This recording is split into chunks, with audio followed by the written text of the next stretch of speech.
भगवान विष्णु ने अपने 7वें अवतार में भगवान श्री राम के रूप में जन्म लिया था, जिनका मुख्य उद्देश्य रावण का वध करके धरती को पाप मुक्त करना था और धर्म की पुनः स्थापना भी करना। किंतु श्री राम के रूप में उन्होंने एक ऐसा आदर्श स्थापित किया कि उनके जीवन की हर एक घटना हमारे लिए प्रेरणा स्रोत बन गई। यदि हम उनके जीवन में घटित किसी भी घटना का विश्लेषण करेंगे तो पाएंगे कि हर घटना हमें कुछ न कुछ शिक्षा देकर जाती है। उनके जीवन से जुड़ी हर एक घटना का वर्णन हमें श्री रामायण में देखने को मिल जाता है।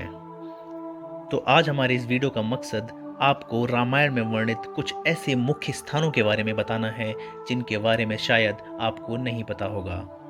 तो स्वागत है आपका धर्मा टेल्स पर। अयोध्या से 20 किलोमीटर दूर स्थित है तमसा नदी, कहते हैं जहां श्रवण कुमार की मृत्यु भी हुई थी।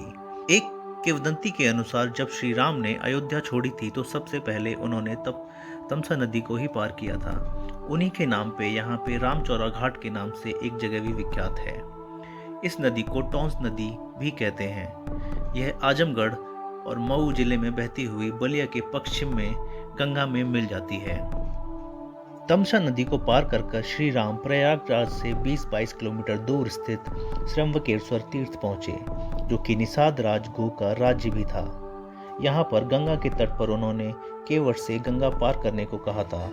श्रवणकेश्वर को वर्तमान में सिंगरौर भी कहा जाता है।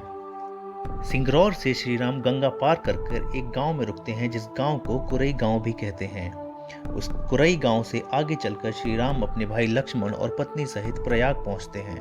कुछ महीने पहले तक प्रयाग को हम सब जानते हैं कि इलाहाबाद कहा जाता था। उसके बाद प्रभु श्री राम प्रयाग संगम के समीप यमुना नदी को पार कर पहुंच गए चित्रकूट। और चित्रकूट वह स्थान है जहां राम को मनाने के लिए भरत अपनी सेना के साथ पहुंचते हैं।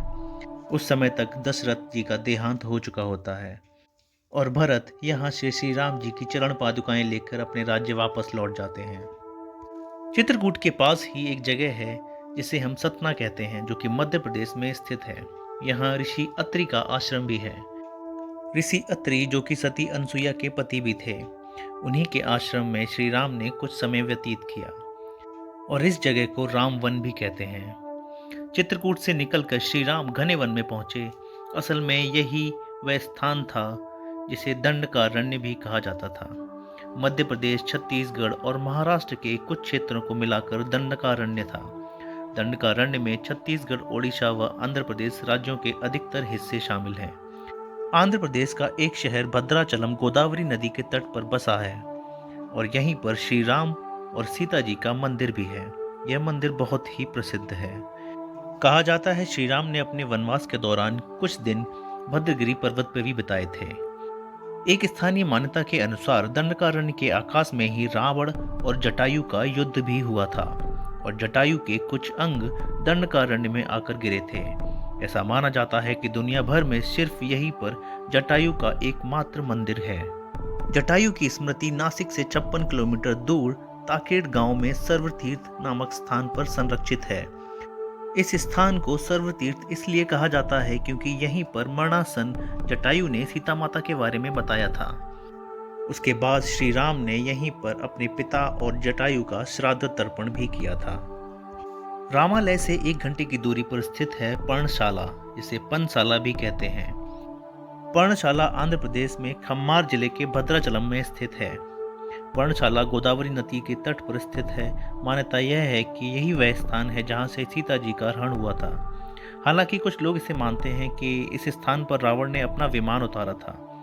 इस स्थल से ही रावण ने सीता जी को पुष्पक विमान में बिठाया था, यानी सीता जी ने यहीं से धरती छोड़ी थी। इसी को वास्तविक हरण का स्थल माना जाता है। यहाँ पर राम सीता का प्राचीन मंदिर भी है। सर्वतीर्थ और पर्णशाला के बाद श्री राम लक्ष्मण सीता की खोज में तुंगभद्रा तथा कावेरी नदियों के क्षेत्र में पहुंच गए। तुंगभद्रा एवं कावेरी नदी क्षेत्रों के अनेक स्थलों पर श्री राम सीता जी को खोजते रहे। तुंगभद्रा और कावेरी नदी को पार करने के बाद श्री राम और लक्ष्मण जटायु और कम्मत से मिलने के पश्चात ऋषिमुख पर्वत पहुंच गए।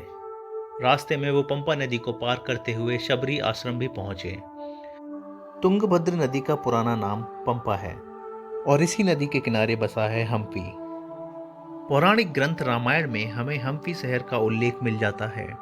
कहते हैं कि यहीं पर वानर राज्य किष्किंधा को स्थापित किया गया था।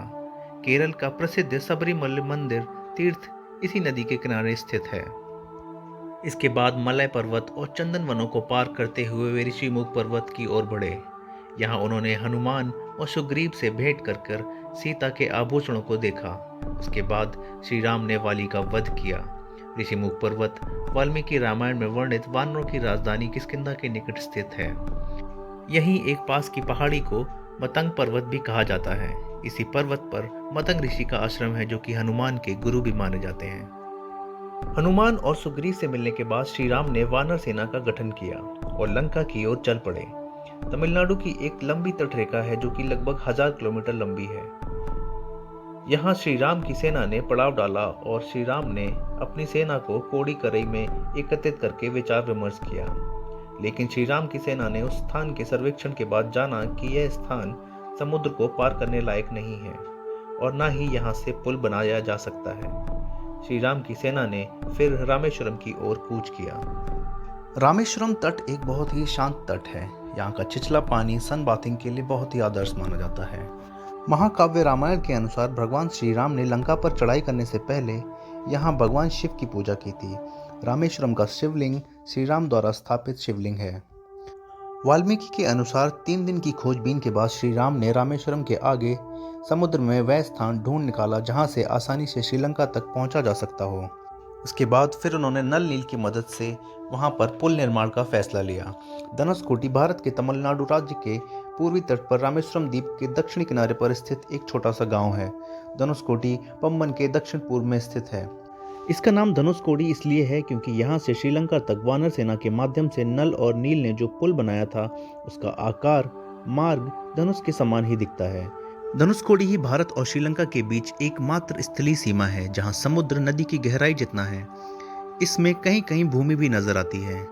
वाल्मीकि रामायण के अनुसार श्रीलंका के मध्य में रावण का महल भी था। नुवारा एलिया पहाड़ियों से लगभग 90 किलोमीटर की दूर पर वांद्रवेला की तरफ मध्य लंका की ऊंची पहाड़ियों के बीच सुरंगों तथा गुफाओं का बहुत जाल मिलता है।